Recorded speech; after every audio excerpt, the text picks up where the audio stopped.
ایک رات حضرت سلطان محمود غزنوی رحمۃ اللہ علیہ کو کافی کوششوں کے بعد بھی جب نیند نہیں آئی تو اپنے غلاموں سے کہنے لگے، لگتا ہے کسی مظلوم پر آج کوئی ظلم ہوا ہے۔ تم لوگ گلیوں میں پھیل جاؤ اور اگر کوئی فریادی نظر آئے تو اسے میرے پاس لے آؤ۔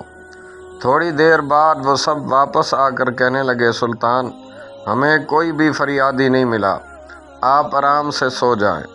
سلطان کو جب پھر بھی نیند نہیں آئی تو خود کپڑے بدل کر خود محل سے باہر نکلا۔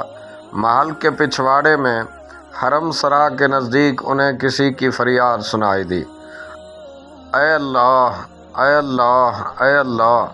سلطان محمود اپنے مصاحبوں کے ساتھ محل میں عیش و عشرت کی زندگی گزار رہا ہے اور محل کے عقب میں مجھ پر یہ ظلم توڑا جا رہا ہے۔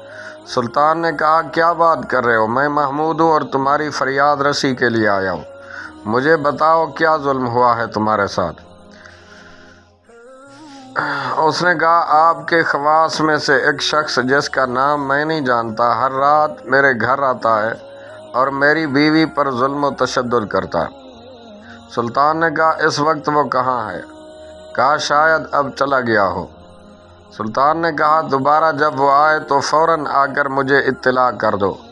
پھر سلطان نے محل کے دربان کو وہ شخص دکھایا اور کہا کہ جب بھی یہ دربار کی طرف آئے اسے سیدھا میرے پاس پہنچا دو، اگر میں نماز کی حالت میں بھی ہوں تب بھی پرواہ مت کرو۔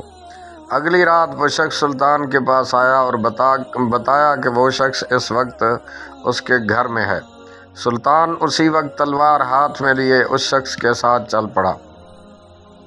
جب اس کے گھر کے قریب پہنچا تو اس سے کہا کہ گھر کے سارے چراغ بجھا دو۔ پھر اندھیرے ہی میں اس کے گھر میں گھس کر اس شخص کا سر تن سے جدا کر دیا۔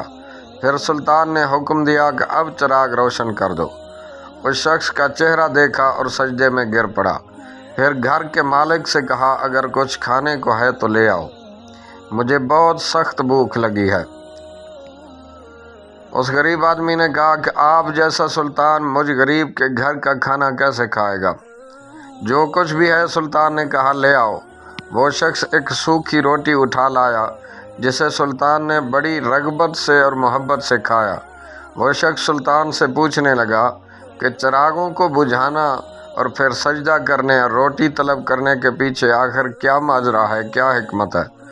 سلطان محمود غزنوی رحمۃ اللہ علیہ نے فرمایا، میں نے جب تمہاری داستان سنی تو سوچا کہ میری سلطنت میں ایسا ظلم کرنے کی ہمت شاید صرف میرے کسی بیٹے کو ہو سکتی ہے۔ اندھیرا کرنے کو اس لیے کہا تھا کہ پدرانہ شفقت میرے انصاف کے رستے میں حائل نہ ہو جائے۔ چراغ جلنے پر جب میں نے دیکھا کہ وہ میرا بیٹا نہیں ہے تو میں سجدہ شکر بجا لایا۔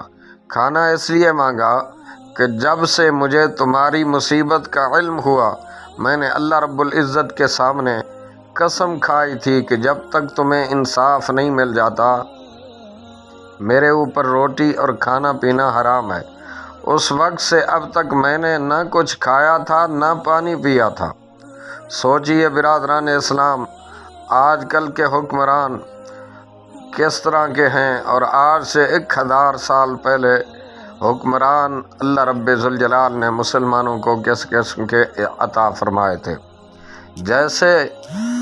جس طرح یہ حکمران ہوں گے جناب والا، ویسے انصافی عوام الناس تک پہنچے گا۔